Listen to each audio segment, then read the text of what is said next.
అమ్మా ఈ పచ్చడి ఎట్లా చేసినావు మరి ఏమేమి వేసినావు చెప్పవా ఒకసారి పొట్టిమిరపకాయలు జీలకర్ర ధనియాలు కలమాకు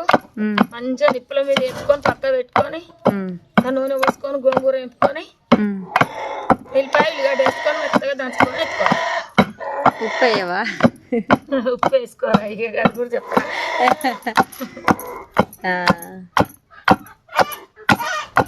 కానీ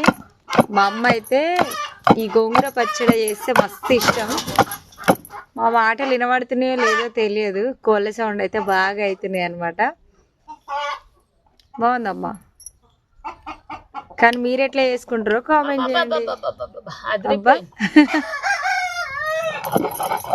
పచ్చిమిరపకాయలతో చేస్తే కూడా సూపర్ ఉంటుంది నాకు ఇష్టం